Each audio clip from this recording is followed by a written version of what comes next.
You've been told your whole life to be kind, be polite, be nice, smile, even when it hurts. But let me ask you something.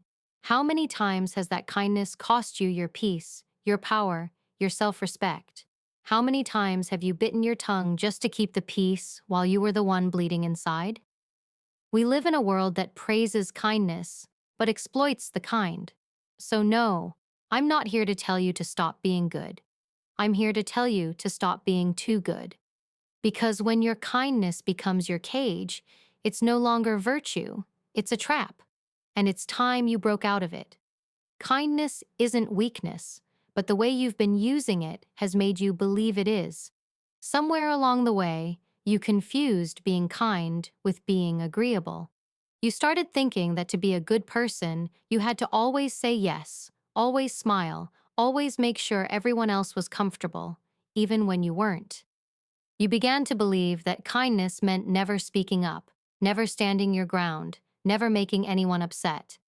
But let me tell you something. That isn't kindness. That's conditioning. That's fear dressed up as virtue. True kindness has strength behind it.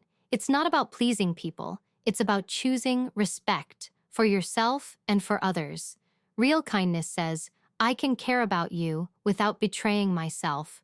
It's the courage to say no when yes would destroy your peace. It's the strength to walk away when staying means losing your dignity. Yet too many people use your kindness as a weapon against you. They take advantage of your softness, your empathy, your willingness to help, and they twist it into something that serves them, not you. And the more you allow it, the more they assume that's just who you are. The one who gives, bends, and breaks, but never complains. You see, people don't always respect the kind, they respect the strong, and when your kindness lacks strength, it loses its value. If you let everyone drain your energy, you'll have nothing left for yourself, and that's not noble, it's self-destructive. You were not put on this earth to be walked on, to be everyone's comfort zone, or to fix their chaos at the expense of your own peace. Your kindness should elevate you, not erase you. There's a quiet power in someone who knows how to be kind and firm. The kind of person who can offer help but also say, that's enough. The one who listens but doesn't tolerate disrespect.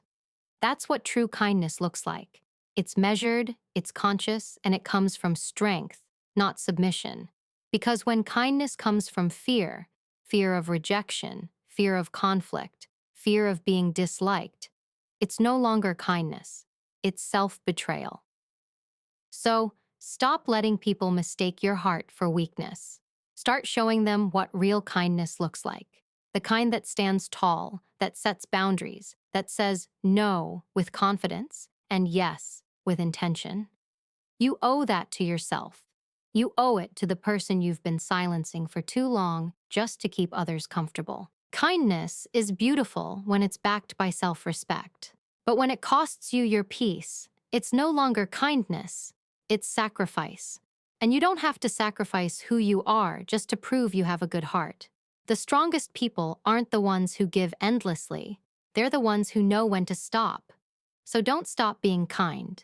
Just stop being kind to those who confuse it for weakness. You teach people how to treat you, whether you realize it or not. Every time you let someone talk over you, dismiss your feelings, or take advantage of your time and effort, you're setting a silent standard. You're showing them what's acceptable. And if you keep accepting less than respect, they'll keep giving you less than you deserve. People learn from your actions, not your words. You can tell someone 100 times that something bothers you, but if you keep allowing it, you've already told them it's fine. That's how boundaries erode. Not through one big betrayal, but through 1,000 quiet permissions. Too often, we confuse patience with tolerance. We think we're being understanding when we're actually teaching someone that our comfort doesn't matter. You tell yourself, it's okay, they didn't mean it, or I don't want to make things awkward. But here's the truth.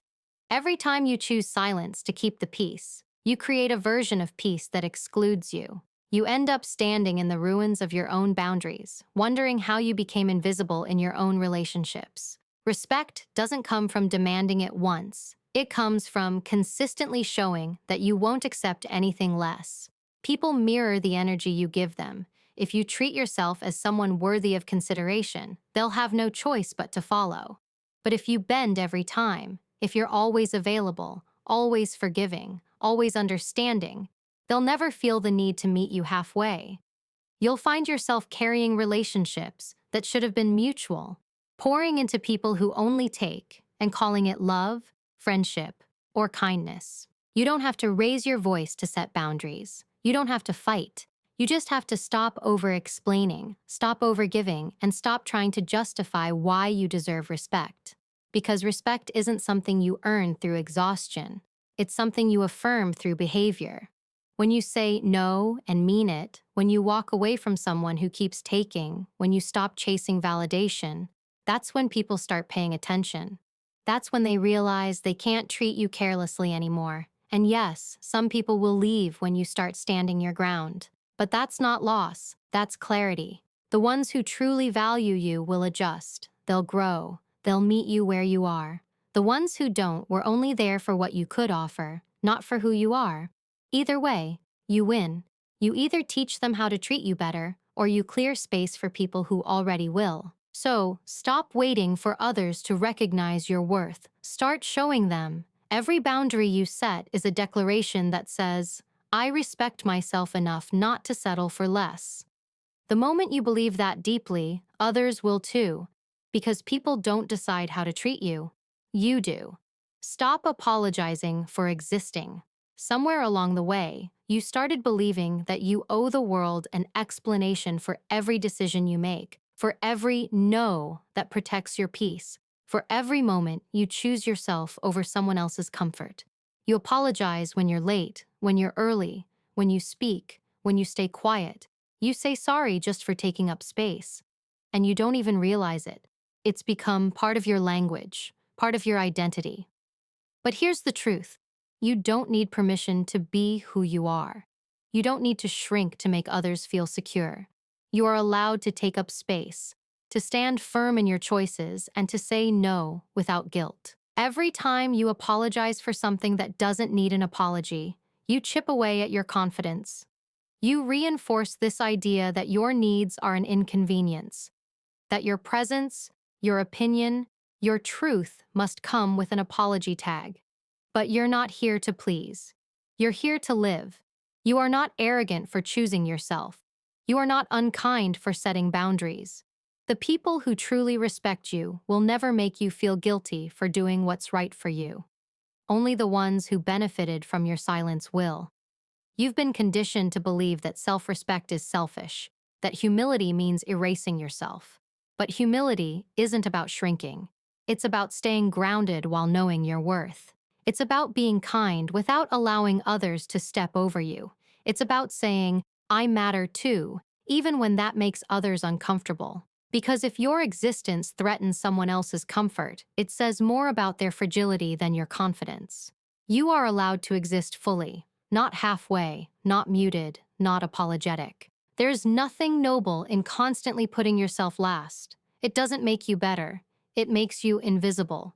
You can't pour from an empty cup, and you can't live your purpose if you keep apologizing for your needs.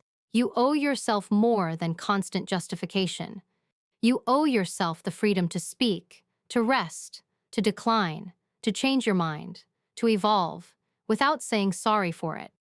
Self-respect isn't selfish, it's survival.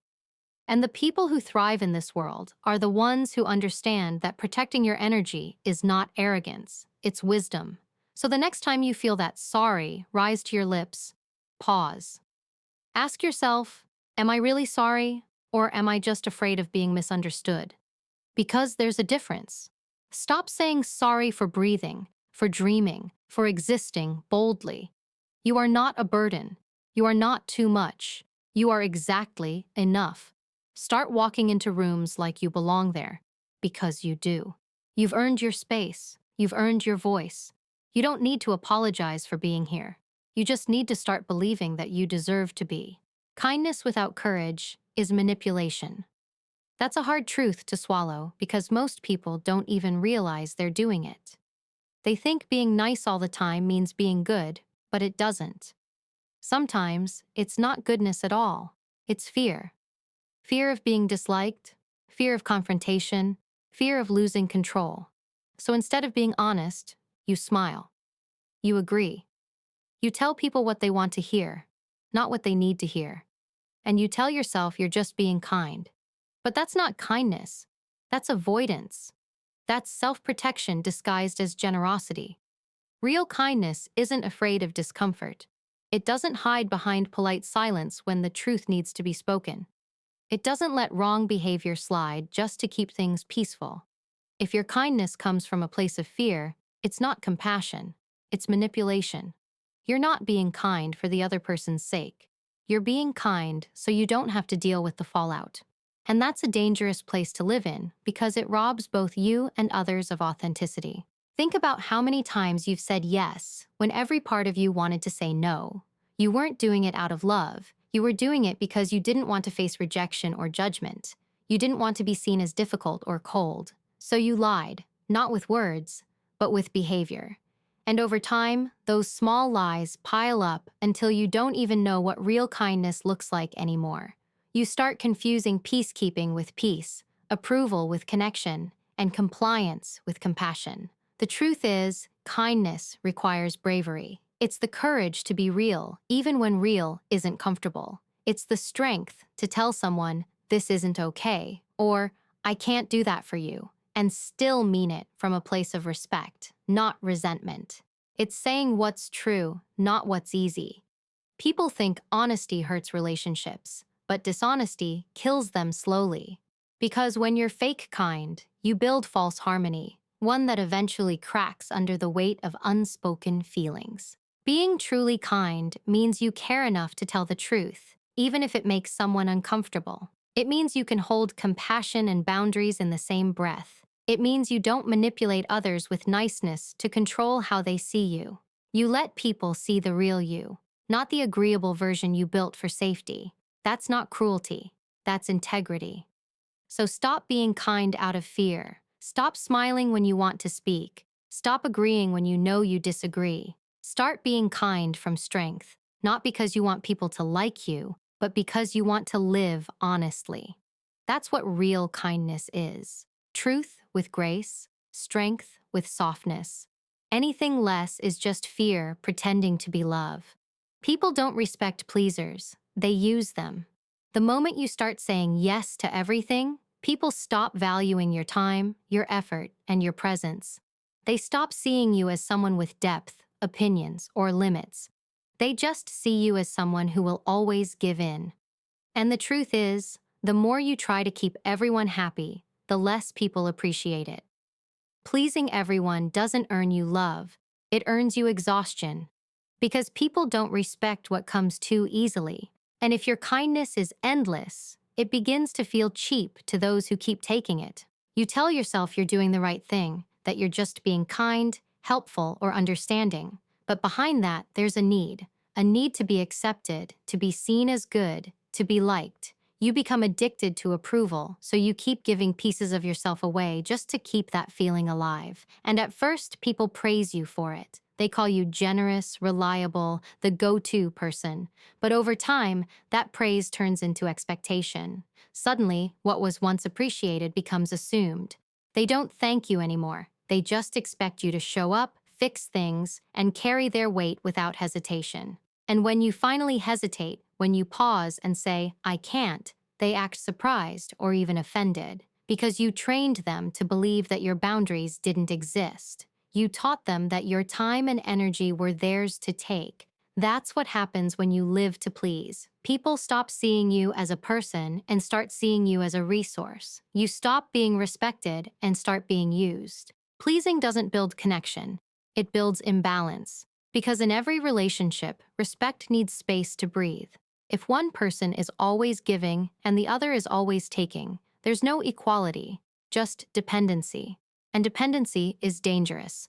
It makes you believe that your worth comes from what you do for others instead of who you are. You start thinking, if I stop helping, they'll stop caring. But that's not love, that's control. It's built on fear, not authenticity. The irony is that the moment you stop pleasing everyone, you actually gain respect. Because real respect comes from strength, not submission. When you start saying no, when you start valuing your time and energy, people begin to notice your worth.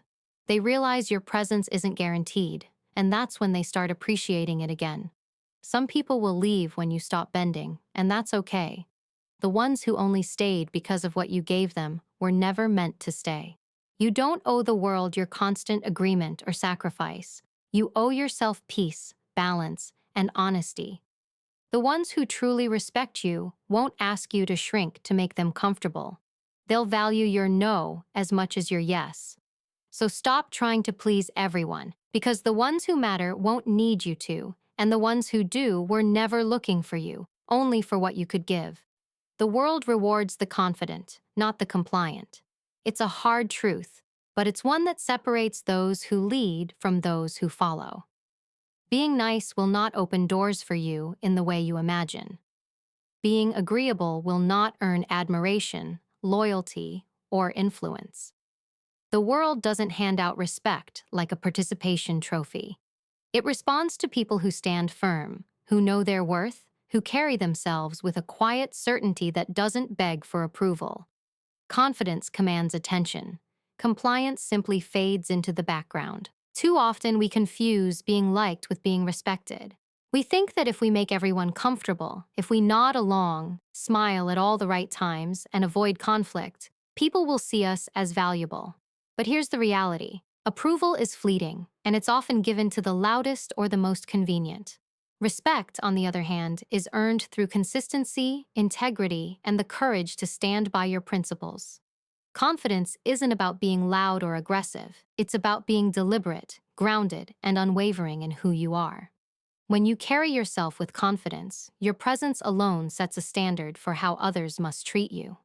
Compliance, in contrast, is an invitation to be overlooked, underestimated, and undervalued. The compliant person bends to every request, softens every opinion, and avoids friction at all costs. At first, people may appreciate it, even rely on it. But over time, that same compliance becomes expected, and your voice is drowned out. You're no longer a person with ideas, needs, and boundaries. You're a shadow that moves only to suit others' desires. The world does not reward shadows. It rewards those who illuminate the space with their conviction and clarity. Confidence is not a trait reserved for the boldest personalities. It's a skill, a practice, a decision. It is choosing to act according to your values rather than the expectations of others. It is saying no without fear of rejection, yes without hesitation when it aligns with your purpose, and standing tall when others try to push you down. It is showing up fully, unapologetically, and trusting that your worth is inherent, not conditional on being liked. The more you practice this, the more the world begins to respond to the energy you radiate, rather than the permission you seek. Waiting to be liked keeps you trapped in a cycle of seeking validation, bending to expectations, and losing yourself in the process. Respect, on the other hand, commands power without aggression, influence without manipulation, and admiration without the need for constant approval. The confident person does not shrink to make others comfortable. They expand to create a space where integrity and truth are non-negotiable. When you embrace that confidence, you realize that the world does not owe you kindness, popularity, or acceptance, but it cannot ignore the strength of someone who knows their value and refuses to compromise it. Stop seeking approval. Stop molding yourself to fit the expectations of others. Stand firm, speak clearly, and act intentionally. The world responds not to those who are compliant, but to those who are confident. And when you carry yourself with unwavering confidence, doors open, voices listen, and respect is no longer something you chase. It becomes inevitable. Boundaries are the real act of kindness, even if it doesn't feel that way at first. Most people think being kind means never saying no, never disappointing anyone, never making waves. But kindness without boundaries is not kindness at all. It's self-neglect. When you allow people to overstep, to demand more than you can give, to treat your time and energy as theirs to take, you are not being generous. you are being depleted. Boundaries are not walls designed to keep people out. They are gates that protect what is valuable: your peace, your energy, your sense of self. Saying no doesn't make you cruel. In fact, it's one of the clearest ways to show someone that you respect both yourself and them. When you say yes to everything, you send a silent message that your needs don't matter. You create confusion, resentment, and eventually, exhaustion. But when you clearly state what you will and will not accept, people know exactly where they stand. They no longer have to guess, and you no longer have to suffer silently. Boundaries bring clarity, and clarity is a form of kindness to everyone involved, even if some people initially resist it. Too often, we fear that saying no will hurt people, push them away, or make them angry. But the truth is that the people who truly belong in your life will respect your limits. Boundaries filter the relationships that matter from the ones that drain you. Those who push against your limits without regard are not testing your generosity. They are testing your compliance. Letting them cross your boundaries in the name of kindness is not a gift. It's an invitation to be used. True kindness does not permit exploitation. Boundaries are also a gift to yourself. They create space for growth, focus, and energy. When you are constantly bending to accommodate everyone else, you leave nothing for your own dreams, your own needs, and your own well-being. Setting limits allows you to show up fully for yourself, and, when you choose, fully for others. Boundaries are not selfish. They are responsible. They are a recognition that your life is valuable and that your presence in it is not limitless. You cannot pour from an empty cup, and boundaries are the mechanism that keeps your cup full. It takes courage to establish and maintain boundaries because it often goes against the habits of pleasing, overgiving, or people-pleasing that we have been conditioned to follow. People may react, may test, may even accuse you of being harsh. That is not a sign that your boundaries are wrong. It is a sign that you are doing something necessary. Those who truly value you will adjust, respect your limits, and appreciate your honesty. Those who do not will show themselves for what they are.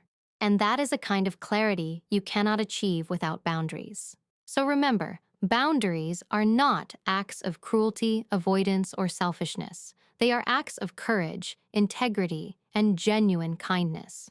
They are the invisible lines that protect your energy, your time, and your sense of self. They are a declaration that you will no longer be diminished for the sake of someone else's comfort. Every no you speak with clarity is a yes to yourself, to your values, your peace, and your growth. And in the long run, those who deserve to be in your life will respect that, and those who do not will leave, making room for the people and opportunities that truly belong. When your kindness drains you, it's no longer generosity, it's self-abandonment. There is a quiet danger in giving too much, in bending too far, in offering pieces of yourself until there is nothing left. You begin to believe that your value is measured by what you give rather than who you are. You start to live in a constant state of depletion, thinking that every favor, every sacrifice, every accommodation proves that you are good, worthy, or deserving of love. But that's a lie. True worth does not come from exhaustion. True worth is inherent, unshakable, and not dependent on how much you can offer someone else. Too often, we confuse selflessness with nobility. We think that putting others first at all times makes us virtuous. We are taught that kindness is the highest form of moral currency, and that to withhold it is selfish. But kindness at the cost of your self-worth is not virtue, it is submission. When you continuously allow your needs to be secondary, when you bend to the expectations of others, when you stretch yourself thin to make someone else comfortable, you teach the world, and yourself, that your presence and feelings are expendable. That is not generosity, it is erasure. There is immense power in choosing yourself first. Choosing yourself does not mean abandoning compassion, turning into someone cold or indifferent, or ignoring the needs of others. It means valuing your time, energy, and dignity enough to protect them. It means recognizing that your well-being is not negotiable, and that your kindness must come from a place of abundance, not depletion. When you prioritize yourself, your acts of kindness carry meaning because they are intentional, not desperate. When you give from fullness rather than emptiness, your generosity becomes impactful, sustainable, and genuine. Self-worth and kindness are not mutually exclusive. In fact, they are inseparable if your kindness is to have power. When you respect yourself, you teach others to respect you. You set a standard that says, I will be kind, but I will not be used. I will care, but I will not sacrifice my identity. That standard creates a force field around your energy, attracting people and situations that honor you while repelling those that drain you. Without self-worth, your kindness becomes a leash, tethering you to those who take without giving back. With self-worth, your kindness becomes a gift, powerful, intentional, and respected. Choosing yourself first is an act of courage because it goes against the social conditioning that praises endless giving and punishes self-prioritization. You will feel the discomfort of people testing your limits, questioning your motives, or criticizing you for being selfish. Ignore it. Their discomfort is not your responsibility. Your responsibility is to honor yourself. Every time you choose your peace over pleasing someone else, every time you refuse to give beyond your capacity, you reinforce your own strength. You remind yourself, and the world, that your kindness has boundaries and your self-worth is untouchable. So let your kindness be intentional, not obligatory. Let your generosity come from abundance, not fear. Protect your energy, honor your limits, and choose yourself first, always. When you do, you become unshakable, magnetic, and truly powerful. Kindness without self-worth is empty. Kindness with self-worth is unstoppable. Kindness is powerful only when it's intentional. Too often, we confuse automatic politeness or habitual giving with genuine generosity. We say yes when we don't want to, we smile when we feel frustrated, and we bend over backward to meet expectations we never agreed to. And we call it kindness. But that's not true kindness. That's habit, fear, or obligation disguised as virtue. Real kindness is a choice, and choices carry power. When you are intentional about your actions, when you give, speak, or act from a place of conscious decision rather than compulsion, your kindness becomes meaningful, respected, and transformative. When you act out of obligation, you are giving away pieces of yourself that you may later regret. You are performing, not offering. You are satisfying the expectations of others rather than expressing your authentic self. People can sense this. They feel it in the hesitation behind your words, the tension in your body, and the resentment that quietly builds. Kindness that is reactive or automatic lacks strength. It may make others comfortable in the short term, but it does not build trust, respect, or connection. It only builds dependency and expectation, and eventually it leads to your own depletion. Intentional kindness, on the other hand, comes from clarity. It comes from knowing who you are, what you value, and what you are willing to give without compromising yourself. It is a deliberate act, not a reflexive one. You choose to help because you want to, not because you fear judgment. You choose to be compassionate because it aligns with your values, not because you are trying to avoid conflict. When you act intentionally, kindness carries weight. People recognize it, respect it, and often mirror it. It becomes a force that can uplift, inspire, and create meaningful change because it is rooted in authenticity and awareness. Power comes from choice, not compliance. When you allow your kindness to be dictated by others' expectations, you hand over control of your energy, time, and boundaries. You allow fear of disapproval to shape your behavior. And fear is never powerful. It is limiting, constraining, and exhausting. But when you act with intention, when every act of kindness is a conscious decision, you reclaim that power. You demonstrate that your actions are yours, that your generosity is measured, and that your energy cannot be taken lightly. People notice strength even when it is quiet. They respond to those who are deliberate rather than reactive. Intentional kindness also protects your boundaries. It allows you to give in ways that are sustainable and meaningful. You can help without overextending, listen without losing yourself, and offer support without sacrificing your own needs. By choosing how, when, and to whom you give, you maintain control over your life and energy. Your kindness is no longer a loophole for exploitation. It becomes a gift, a bridge, and a reflection of your inner strength. So, stop giving because you fear judgment or want to be liked. Stop acting out of habit or expectation. Start choosing, consciously and deliberately, how to extend your compassion. When your kindness is intentional, it carries power, it inspires respect, and it transforms not just others, but yourself. You become someone whose generosity is not taken for granted, whose boundaries are honored, and whose heart gives freely because it is a choice, not a concession. Your energy deserves respect, not exploitation. Too often, we live as if our time, our focus, and our emotional capacity are limitless, giving them away freely to people and situations that drain rather than nurture us. We convince ourselves that saying yes is the only way to be liked, to belong, or to prove that we are good. And slowly, imperceptibly, we allow others to treat our presence as a commodity, something to be used, borrowed, or taken without consideration. But your energy is sacred, it is finite, and every moment you give it away thoughtlessly diminishes the person you are meant to be. Protecting your energy is not selfish, it is survival.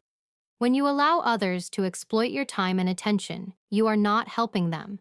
You are weakening yourself. You are teaching the world that your limits are negotiable, that your peace is optional, and that your well-being is expendable.